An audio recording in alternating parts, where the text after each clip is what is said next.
અમરેલીના જાફરાબાદના ટીંબી ગામ ખાતે ગ્રામ પંચાયત તંત્ર દ્વારા ડિમોલેશન હાથ ધરાયું. ટીંબી ગામે ગૌચરની જમીન પરના દબાણ પર તંત્રનું બુલડોઝર ફરી વળ્યું. ગૌચરની જમીન પર થયેલા દબાણો તંત્રે હટાવ્યા. પોલીસ બંદોબસ્ત અને મામલતદાર કચેરી જાફરાબાદના સ્ટાફ સાથે ગૌચર પર ડિમોલેશન કર્યું. કરોડો રૂપિયાની જમીનો વહીવટી તંત્રે ખુલ્લી કરાવી. ચુસ્ત પોલીસ બંદોબસ્ત વચ્ચે ગૌચર દબાણ ખુલ્લું કરાયું. મારું નામ છે સરમણ, ગામ ટીંબી. બરાબર, અમારા ગામ ટીંબી ગામનું ગૌચર ખુલ્લું કરાવવા ગામ પંચાયત દ્વારા ખુલ્લું કરાવવામાં માલધારીને ગાયું ભેંસું અથવા માલધારી કોઈપણને આજ દી સુધી રોડ ઉપર રહેતા એને બદલે ગૌચર ખુલ્લું થાય છે. એના માટે અમને બહુ ખૂબ આનંદ થાય છે. મારું નામ જાદવ નરેશ, હું ટીંબી ગામનો રહેવાસી છું અને અમારે ત્યાં ગૌચરણનું દબાણ હટાવવામાં આવ્યું છે.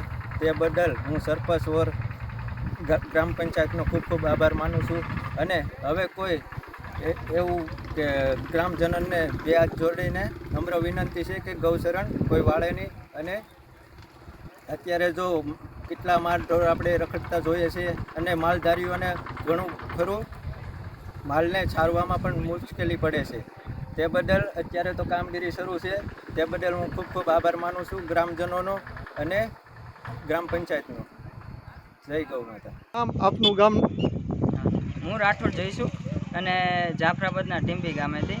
આજે અમારા ગામમાં જે ગૌચરણ ઉપર જે દબાણ હતું એ આજે હટાવવામાં આવ્યું છે અને તમે પાછળ જોઈ શકો છો પોલીસ સ્ટાફને બધું આવી ગયું છે. અને આજે અમારા ગામમાં દબાણ હટાવવાની શરૂઆત થઈ ગઈ છે.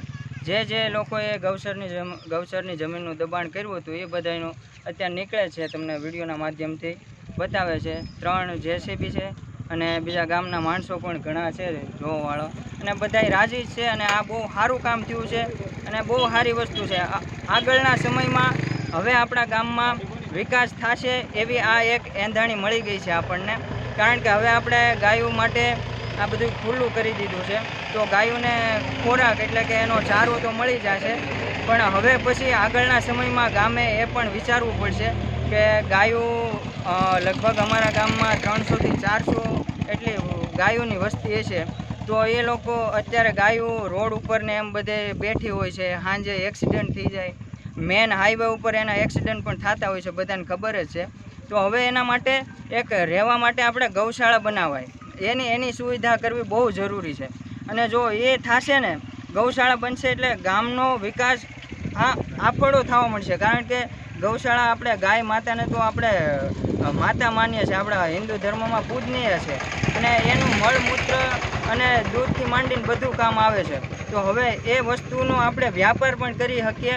અને જે લોકો ગૌશાળામાં જોડાયેલા છે એ લોકોને આપણે એની રોજગારી પણ આપી શકશું. જો આ અત્યારે આપણે ખોરાકની વ્યવસ્થા થઈ ગઈ ગાયો માટે, હવે એની માટે રહેવાની વ્યવસ્થા કરી દે તો એ બહુ સારું કામ થાય આગળના સમયમાં, અને સારું બધા આખો ગામનું થાય.